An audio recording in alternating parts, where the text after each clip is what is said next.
Après le cinéma, les roses, la soirée et bien sûr la gastronomie, Lyon ambitionne d'être la ville de la bande dessinée et il faut dire que c'est plutôt bien parti. Avec une école renommée, une pépinière d'auteurs de talent et un grand festival qui fête d'ailleurs cette année ses 10 ans, c'est le Lyon BD Festival. Il a lieu ce week-end dans la capitale des Gaules et nous avons le plaisir de retrouver son directeur en duplex du Salon de la Conservation. C'est à l'Hôtel de Ville de Lyon. Bonjour Mathieu Diez. Alors avec la place qu'occupe désormais le Lyon BD Festival, est-ce que celui d'Angoulême n'a pas plus qu'à fermer, mettre la clé sous la porte, à fermer donc ? Non, parce que c'est bien trop tôt et puis surtout que la question se pose pas en ces termes, au sens où je crois que Lyon BD a réussi à proposer un format différent justement de ce qui se faisait dans d'autres festivals, dont Angoulême, et que ce qu'on fait, à savoir un festival vraiment implanté à travers la ville et dans ses grandes institutions, c'est quelque chose qui ne se compare pas à Angoulême et qui est plutôt un autre modèle. Lyon a une place un peu à part dans le monde de la BD. On peut parler d'un vivier d'auteurs dans cette ville et dans cette région aussi. Oui, complètement. Lyon, on le pense et on le pense avec les acteurs de la bande dessinée depuis longtemps, c'est une ville de bande dessinée.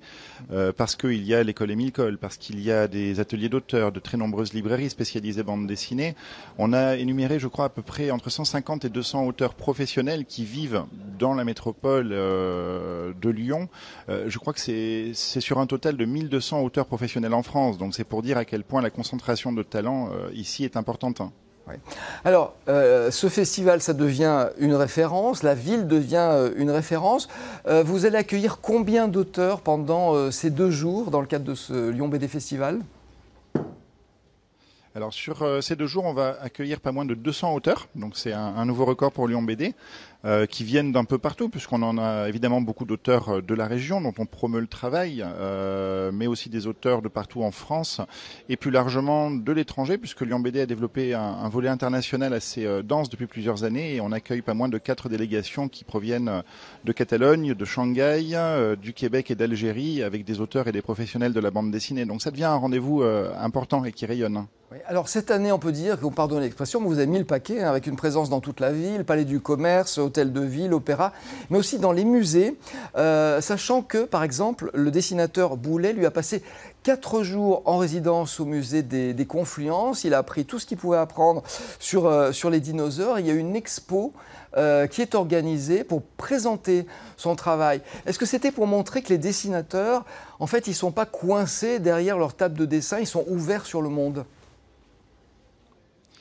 Oui, disons qu'il y a eu au cours des 10 dernières années de ce festival un combat entre guillemets qu'on a mené justement pour faire entrer la bande dessinée dans les musées et le faire d'une façon qui n'était pas anecdotique.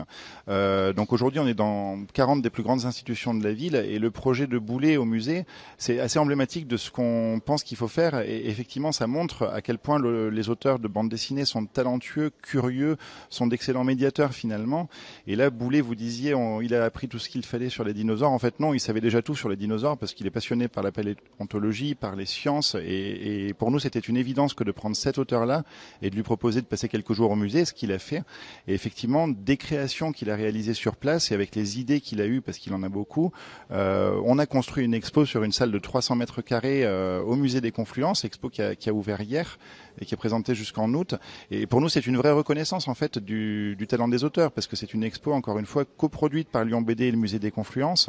Il y a quelques années, on grattait à la porte, on nous laissait parfois mettre quelques planches dans les halls d'entrée des musées.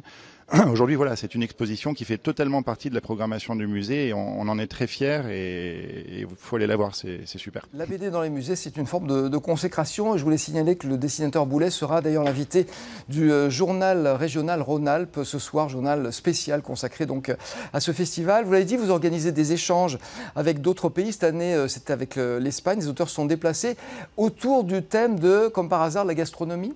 On a des images d'ailleurs.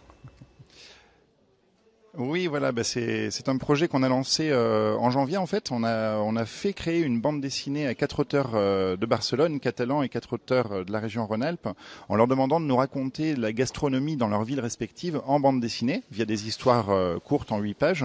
Ce projet, on l'a diffusé numériquement en janvier, en français, en catalan, en castillan et en anglais. Il a été sur une application iPad également, et l'album est sorti en avril au festival de bande dessinée de Barcelone, et on le sort ce week-end à Lyon BD en français, donc avec tous les auteurs qui sont présents pour évidemment dédicacer l'album.